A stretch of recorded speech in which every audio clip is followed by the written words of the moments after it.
The world got great news from Harvard this week, as we have countless times over the centuries, with Harvard researchers coming up with new ways to save our lives. Harvard gave us the smallpox vaccine in 1799. The dean of Harvard Medical School, Dr. John Warren, was the very first surgeon to use anesthesia. And now, Harvard has delivered a breakthrough in Alzheimer's research. A Harvard Medical School study published yesterday in the journal Nature has found what could be the holy grail of Alzheimer's, a way to prevent and even reverse Alzheimer's disease. That is what they've observed, applying what they have found in studying the brain tissue of Alzheimer's patients and experiments with mice that have shown the possibility of restoring memories lost to Alzheimer's. The senior author of the study, Dr. Bruce Yanker, told the Boston Globe, "It seems to somehow turn back the clock."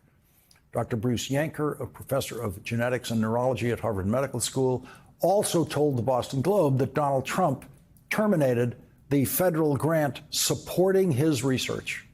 "Unfortunately, this will significantly limit our progress going forward," said Dr. Yanker. Donald Trump's father spent his final years lost to Alzheimer's.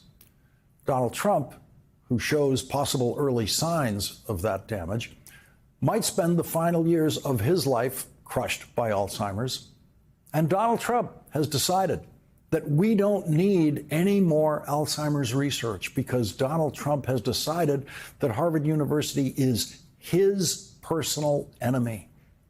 He has been guided in that thinking by an historian named Kevin Roberts, who is now the head of the Heritage Foundation, which created the Project 2025 guidebook that Donald Trump has been following. Kevin Roberts published a book just after the presidential election with a foreword by J.D. Vance saying every Ivy League college should be burned. Our next guest says Donald Trump is following not just Project 2025, but the approach that Adolf Hitler and the Third Reich used to control Germany. In a new article in the New Republic, Yale history professor David Blight lists the 8 key factors that the Nazis used to achieve power, as described in Richard J. Evans' trilogy on the Third Reich. One of those factors was, quote, the destruction of dissent and academic freedom in universities. Another was, quote, the public manipulating and recrafting of history. David Blight won the Pulitzer Prize for his biography of the escaped slave Frederick Douglass, who became, among other things, an advisor to President Abraham Lincoln.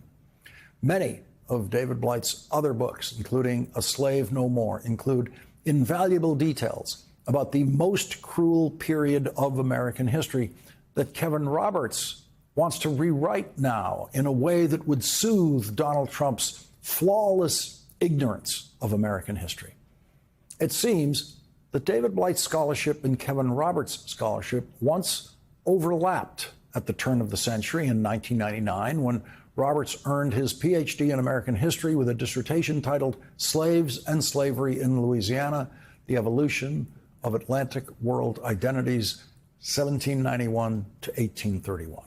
Kevin Roberts' proclamations now are unhinged from scholarship or law. He now says our rights come not from courts or constitutions, but from God.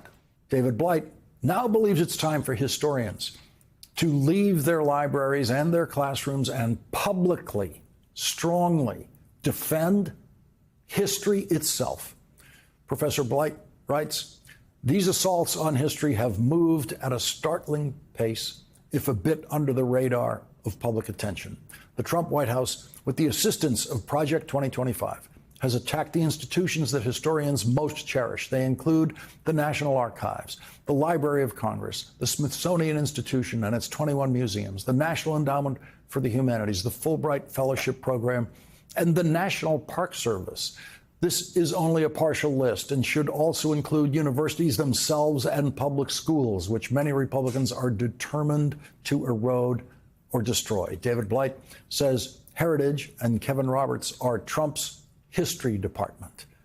And Professor Blight wants to bring Kevin Roberts and Trump's history department out of the shadows Professor Blight writes, I respectfully invite him to join a small group of historians in a series of discussions, debates. He can choose his companions, and we will choose our participants. I challenge him to a series of civil debates in major television or podcast outlets, or especially a public venue, before the 2026 anniversary of American independence. Joining us now with a preview of such a debate is Yale University's Sterling Professor of History and Black Studies, David Blight. Professor Blight, thank you very much for joining us here tonight. This is a striking proposal for a professor to say, let's get out there and have this discussion publicly. Let's have it in a way that the country can hear it and judge. What brought you to this point and to this idea? Well, thank you, Lawrence, for having me back on. What brought me to this, first of all, was the viciousness of the attacks that Kevin Roberts has made on us, on my profession, on American historians, on the last half to 3/4 of a century of revolutions in scholarship, of which he was part with that dissertation you just cited. But what also brought me to this proposal or invitation to Mr. Roberts is that I don't see what else we can do at this point. This isn't about facts and evidence. I mean, it is at the end of the day, we hope, but it's not about interpretations that may differ. This is a political fight. What President Trump did in the March 27 executive order about restoring sanity to American history, crafted essentially by the Heritage Foundation, was to declare political war on the practice of history, on the teaching of history, on American scholarship. And Mr. Roberts has been very much the vanguard of the far right's attacks on all things liberalism, the liberal mind, liberal politics, the liberal quest for knowledge, to use reason to discover new ideas. And so I thought, why not challenge him to come out of that Heritage Foundation building there in Washington, come debate us. He can choose the first moderator in the venue. We'll choose the second moderator in the venue. But let's have it out. What is American history? What should it be? What are its dominant narratives and how did they develop?